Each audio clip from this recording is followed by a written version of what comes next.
좋은 아침입니다. 우리 찬양하시면서 아침 책을 함께 드리시겠습니다.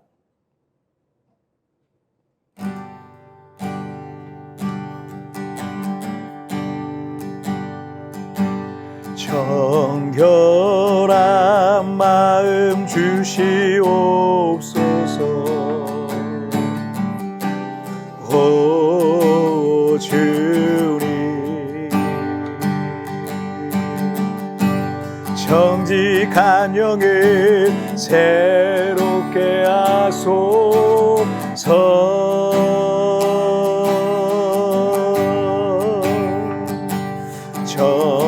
정결한 마음 주시옵소서. 오 주님, 정직한 영을 새롭게 하소서.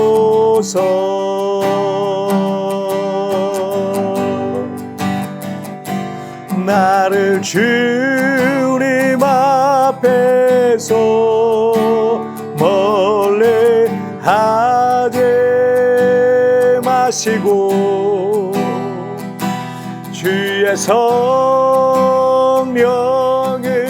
거두지 마옵소서.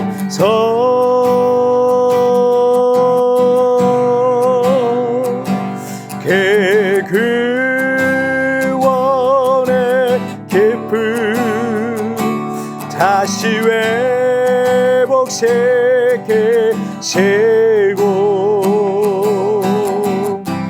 변치 않는 맘 내 안에 주소서.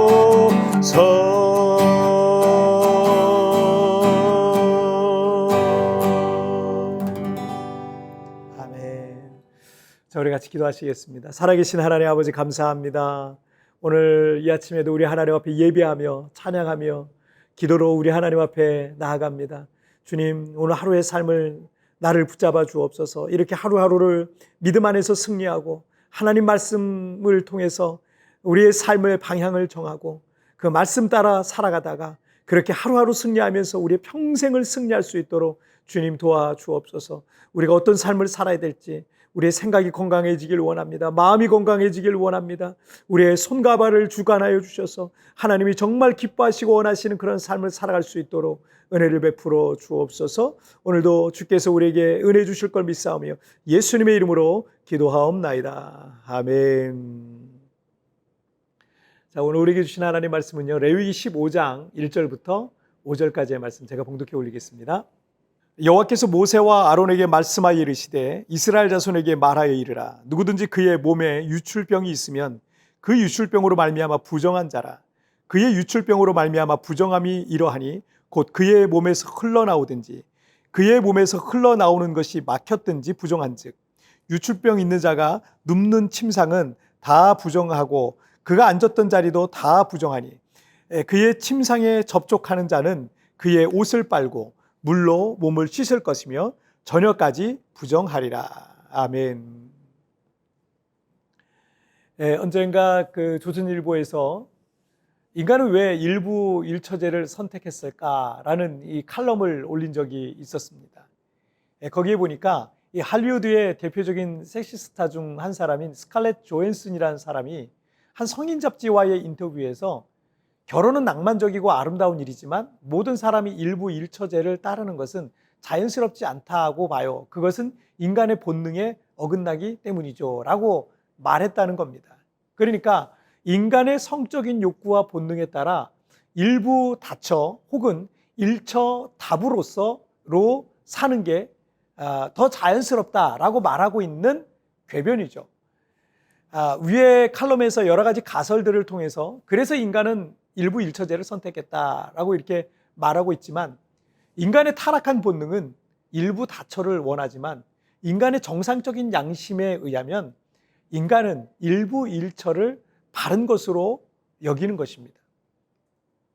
창세기 2장 24절에서 이러므로 남자가 부모를 떠나 그의 아내와 합하여 둘이 한 몸을 이룰지로다 라고 말씀하신 것을 볼 때 성경은 일부 일처제를 지지하고 있는 거예요. 만약 일부 다처를 지지했다라고 한다면 하나님께서 아담의 갈비뼈를 한 3, 4개 정도 뽑아서 하와를 여러 명을 창조하셨을지도 모릅니다.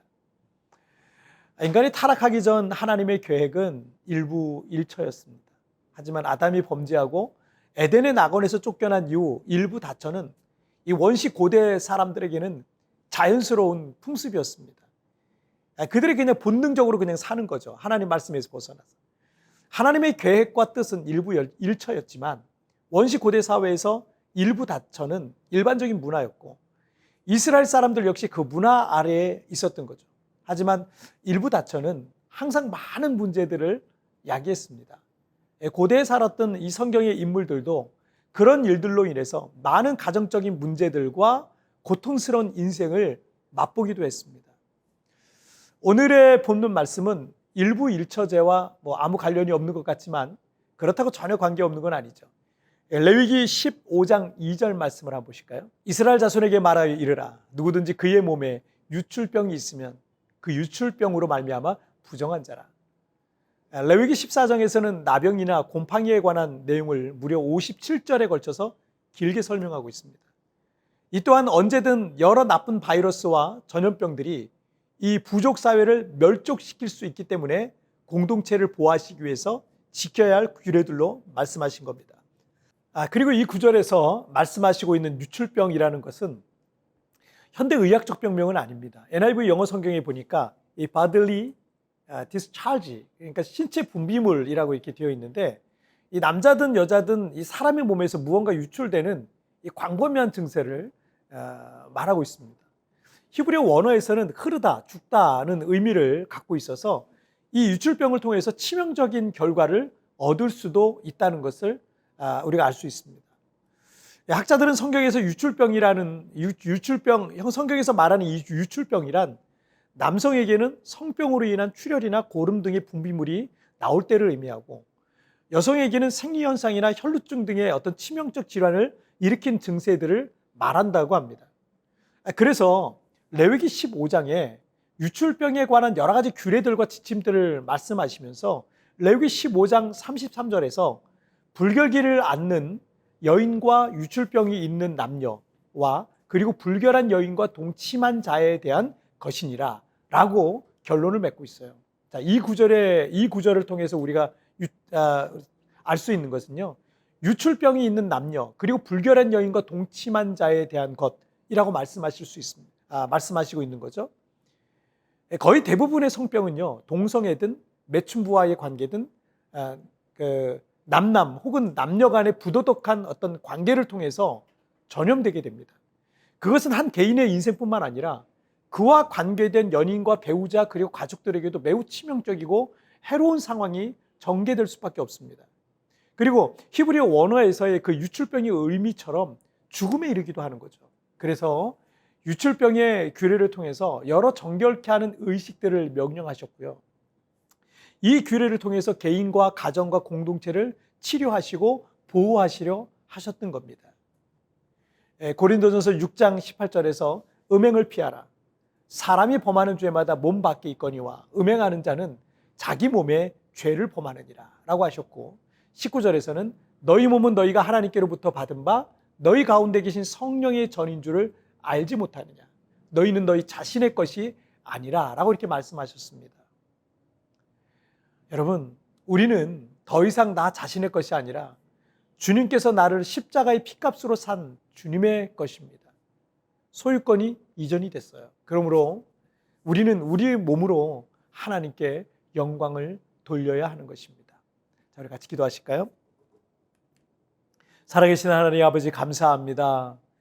오늘 이 구약의 율법 중에 유출병에 대한 규례를 우리에게 말씀하시는데 어쩌면 하나님께서는 이스라엘 백성들에게 하나님의 말씀을 전해주실 때 개인적인 어떤 성생활과 이런 것까지도 하나님께서 다 간섭하시면서 결국 그것을 통해서 그 인생이 망가지고 가정이 망가지고 자신의 인생이 파탄이 나는 그런 지경까지 이루고 그것이 또 공동체 악으로 또 전염이 될 수 있다는 사실을 말씀하시면서 하나님께서 우리에게 정결하고 거룩하고 특별히 우리 몸을 통해서 하나님께 영광을 돌리는 삶을 살라고 말씀하시고 있습니다.